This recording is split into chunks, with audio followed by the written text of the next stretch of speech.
Thanks. ಬಾಯ್.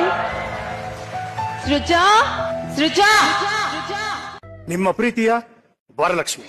ಸೃಜಾ, ಸೃಜಾ, ಸೃಜಾ, ಸೃಜಾ. ರೇ, ನಮ್ಮ ನಡೆದಾಡ ತಲೆನೋವು ಬರ್ತಾ ಇದೆ. ಕನ್ನಡದಲ್ಲಿ ಡಿಕ್ಷನರಿಗೆ ಚಾಲೆಂಜ್. ದುನಿಯಾ ಹೀರೋ ಶಿವಲಿಂಗು ಬರ್ತಿದ್ದಾಳೆ, ನಮ್ ಡಾರ್ಲಿಂಗು.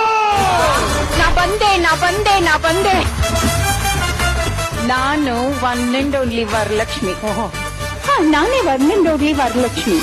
ನನ್ ಮದುವೆ ಮಾಡ್ಕೋವರ ವರ ಕಿತ್ತೋಗುತ್ತೆ ಕೆರ. ಯೋರ್ ಆಕ್ಟಿಂಗ್ ನವರಸ ದೇಕಿಂಗ್. ನವರಸನ ನವಗ್ರಹ. ವರಲಕ್ಷ್ಮಿಯಿಂದಾನೇ ಮಜಾ ಟಾಕೀಸ್ ಇಷ್ಟು ಯಶಸ್ವಿಯಾಗಿದೆ. ಹೊರ ಮಚ್ಚಲ.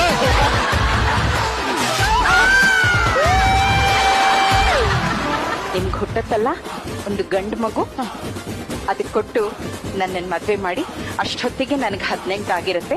ಸರಿ ಹೋಗಿ. ಶಿವಣ್ಣ, ದೇವರು ಕರೆಕ್ಟ್ ಆಗಿ ಅವ್ರ ಡ್ಯೂಟಿ ಮಾಡಿದಿದ್ರೆ ಈ ಅಮ್ಮನಿಗಿದು ಆಕ್ಚುಲಿ 5ನೇ ಜನ್ಮ. ನನ್ನ ಹೆಸರು ಪುನೀತ್ ಅಂತ. ವರುಣ ವರ್ಣಿಸಕ್ಕೆ ಯಾವ ಭಾಷೆಯಲ್ಲೂ ಪದಗಳೇ ಇಲ್ಲ. ಈಗ್ಲಾದ್ರೂ ಗೊತ್ತಾಯ್ತಾ ನಾನ್ ಯಾರು ಅಂತ? World famous one and only Varalakshmi. ಮೊದಲನೇ ರೇಡಿಯೋ ನಿರೂಪಕಿ ಇವರು. ಅಷ್ಟೇ ಅಲ್ಲ, ಹಲವಾರು ಟಿವಿ ಕಾರ್ಯಕ್ರಮದ ನಿರೂಪಕಿ.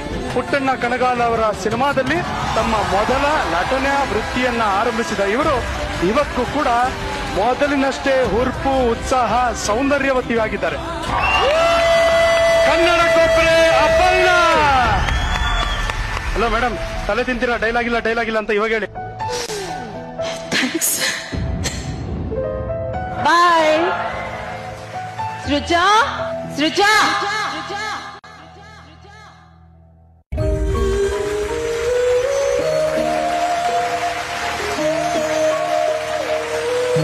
ಒಬ್ಬ ವ್ಯಕ್ತಿ ಜೀವನದಲ್ಲಿ ಎಷ್ಟು ನಗ್ಬೋದೋ ಅದಕ್ಕಿಂತ ಜಾಸ್ತಿ ನಮ್ ಜೊತೆ ನಕ್ಕಿದ್ದಾರೆ. ಒಬ್ಬ ವ್ಯಕ್ತಿ ಒಬ್ಬರನ್ನ ಎಷ್ಟು ನಗಿಸ್ಬೋದೋ ಅದಕ್ಕಿಂತ ಜಾಸ್ತಿ ಇಡೀ ಕರ್ನಾಟಕನ ನಗಿಸಿದ್ದಾರೆ. ಅವ್ರನ್ನ ನೋಡಿ ನಿರೂಪಣೆಗೆ ಬಂದವ್ರು ಎಷ್ಟೋ, ಅವ್ರನ್ನ ನೋಡಿ ಸಾಹಿತ್ಯದ ಕಡೆ ಆಸಕ್ತಿ ಬೆಳೆಸ್ಕೊಂಡವ್ರು ಎಷ್ಟೋ, ಅವ್ರ ಹಾಗೆ ಇಮಿಟೇಟ್ ಮಾಡಿದವ್ರು ಎಷ್ಟೋ, ಲೆಕ್ಕನೇ ಇಲ್ಲ.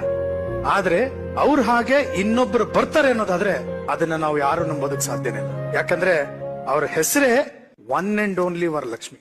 ನಮ್ಮ ಮಜಾ ಟಾಕೀಸ್ ವೇದಿಕೆಯಲ್ಲಿ ಅವ್ರು ಇಲ್ಲ ಅಂತ ಅನ್ಸೋದಕ್ಕೆ ಸಾಧ್ಯನೇ ಇಲ್ಲ.